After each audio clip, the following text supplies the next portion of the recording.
Access to the medications you need could soon be easier under a new proposal at the state capitol. The plan would make reforms to step therapy, which is a practice that insurance companies use to help control costs and risks of prescription drugs. As Rose Schmidt explains, patients say these reforms are needed. Yeah, so members of the Wisconsin Step Therapy Coalition suffer from conditions like arthritis, psoriasis, or cancer. They joined the group after they say insurance companies denied their repeated attempts to get the right medications in favor of cheaper and sometimes not as experimental options. But patients are hoping a new proposal could change that.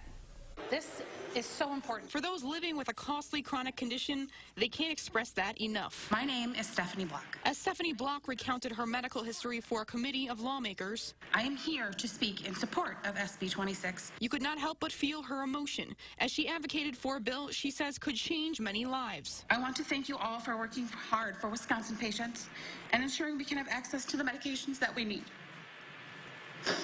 Thank you for your attention, and I will be happy to answer your questions. Stephanie was diagnosed with juvenile rheumatoid arthritis when she was only 8 years old. So I've had this pretty much my entire life. I don't remember not having arthritis. But what she can remember is all the hurdles she's had to jump through ever since. I actually was stepped twice. By stepped, she means step therapy. It's a process where a doctor prescribes a medication and the insurance companies say instead the patient has to try a cheaper option first.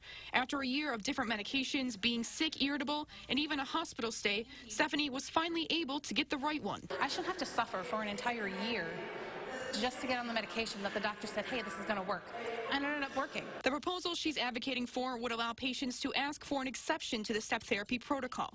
Insurance companies would be forced to grant or deny the request within 3 days or 1 day during emergencies. In the cases where individuals face complex, chronic, and progressive conditions, they need to be able to work with their doctor to expedite that process. While insurance companies have argued that step therapy keeps costs low before riskier and more expensive drugs are prescribed, the latest version of the proposal is a compromise with broad support from lawmakers and groups advocating for people with chronic conditions. One medication could be a deal breaker for them, and that doctor is going to be in the best position to know that. And gives patients more empowerment to know what works best for them. Knowing that they can get the medication that they need within 24 to 72 hours is life-changing.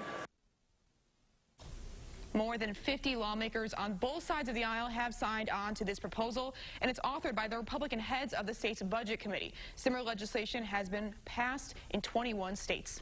Thanks, Rose.